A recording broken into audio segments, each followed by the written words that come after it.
और अब बात करते हैं अहमदाबाद प्लेन हादसे की। अहमदाबाद प्लेन हादसे के 1 महीने के बाद वो जांच रिपोर्ट आ गई है जिसका पूरी दुनिया इंतजार कर रही थी। 15 पन्ने की शुरुआती जांच रिपोर्ट में हादसे की वजह का पता चला है। इस रिपोर्ट में उन सभी सवालों के जवाब हैं जिसे आप जानना चाहते हैं। तो सबसे पहले समझते हैं कि हादसा आखिर क्यों हुआ और रिपोर्ट क्या कहती है। जांच रिपोर्ट में इसकी पहली वजह दोनों इंजन का बंद होना बताया गया है। दोनों इंजन क्यों बंद हो गए इसका जवाब भी रिपोर्ट में है। रिपोर्ट के मुताबिक 12 जून को उड़ान भरते ही हवा में फ्यूल कंट्रोल स्विच बंद हो गया था। एयर इंडिया के प्लेन का फ्यूल कंट्रोल स्विच बंद होते ही ईंधन की सप्लाई रुकने से दोनों इंजन अचानक एक के बाद एक रन से कट ऑफ की स्थिति में चले गए और 32 सेकंड के अंदर ही विमान क्रैश हो गया।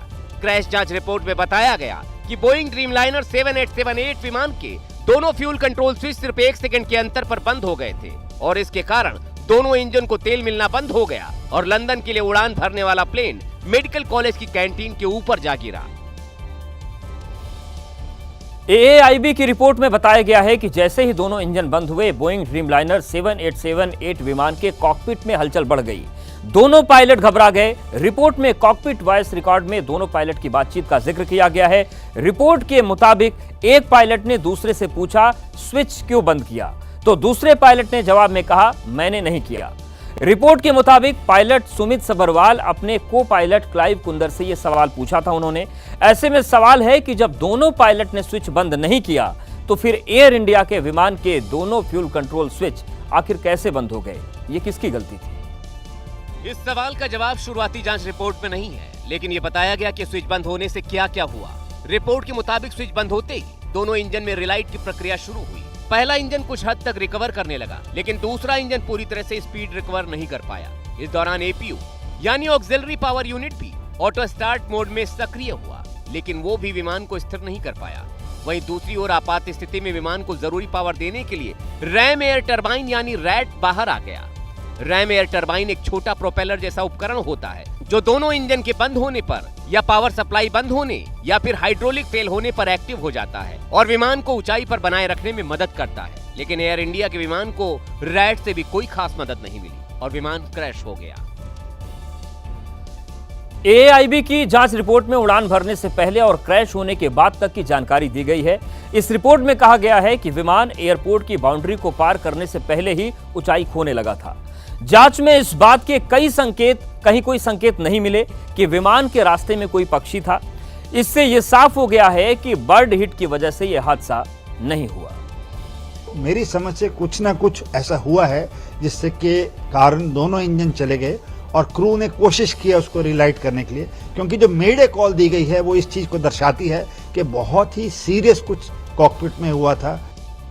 इसी सवाल के जवाब के लिए AAIB ने दुर्घटना स्थल पर ड्रोन फोटोग्राफी और वीडियोग्राफी करा ली थी और मलबा भी सुरक्षित रखा था ताकि आगे की तकनीकी जांच की जा सके। शुरुआती रिपोर्ट में यह कहा गया कि अभी की जांच में ऐसा कुछ नहीं मिला है जिसके आधार पर बोइंग 7878 विमान या उसके इंजन बनाने वाली कंपनी को कोई चेतावनी जारी करनी पड़े। इस रिपोर्ट के सामने आने के बाद एयर इंडिया ने कहा AAIB और अन्य एजेंसियों के साथ जांच में सहयोग जारी रखेगी। वहीं शुरुआती रिपोर्ट पर सियासत भी शुरू हो गई है। ईंधन को जहां से थ्रस्ट मिलता है वो स्विच ऑफ। अब कहां से वो पायलट बेचारे जो जाने चली गई हैं कहां से आके कहेंगे? बड़े लोग हैं, बहुत बड़ी कंपनी है। ये अभी शुरुआती रिपोर्ट है, डिटेल रिपोर्ट आएगी तब पूरा पता लगेगा।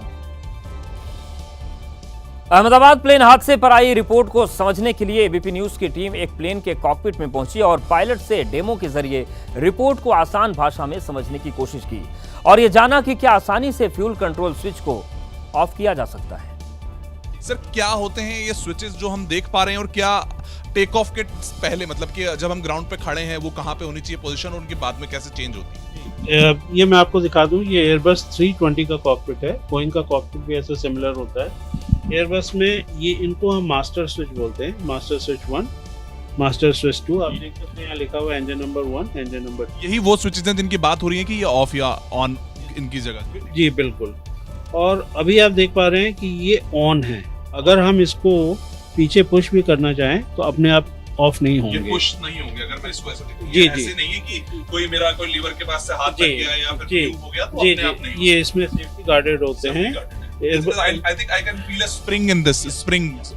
यस तो ये सेफ्टी मैकेनिज्म होता है, बोइंग में भी ऐसे ही होता है, push करके सिमिलर पीछे की सेफ्टी। ये बिना पुश किए ऐसे पीछे आते हैं। ये ऊपर ऑफ है या ऑन है? ऊपर ये ऑन है, और यहाँ पर हम अगर समझने की कोशिश करें उसको सिमुलेट करने की कि वहां पर ये ऑन होंगे और फ्लाइट उड़े। पहली बात तो बगैर ऑन किए तो इंजन ही नहीं स्टार्ट होंगे।